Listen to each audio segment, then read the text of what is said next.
अस्सलाम वालेकुम दोस्तों, आखिरकार पीसीबी ने सबके दिल की बात सुन ली और आज ऐलान कर दिया कि पाकिस्तान टीम का नया कप्तान कौन होगा। सरफराज अहमद की कर दी गई है छुट्टी। अब T20 वनडे और टेस्ट का कप्तान कौन होगा, आइए इस वीडियो में आपको बताते हैं। तो दोस्तों, अगर चैनल को सब्सक्राइब नहीं किया तो बराए मेहरबानी चैनल को सब्सक्राइब करें और साथ ही लगे बेल आइकन को जरूर इनेबल कर देना है। तो दोस्तों, आप लोगों को बताते चलें कि आपसे थोड़ी देर पहले पीसीबी ने ऐलान कर दिया है कि T20 की कप्तानी सरफराज अहमद से लेकर बाबर आजम को दे दी गई है।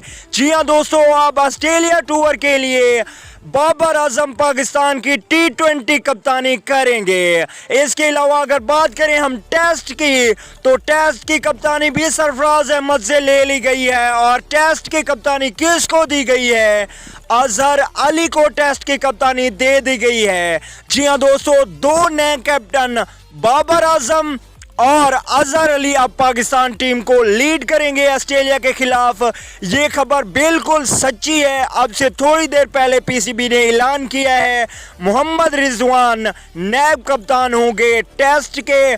टेस्ट की कप्तानी सरफराज अहमद से ले ली गई है, T20 की कप्तानी ले ली गई है। T20 की कप्तानी करेंगे पाकिस्तान टीम के लेजेंड खिलाड़ी बाबर आजम और टेस्ट की कप्तानी करेंगे अजहर अली।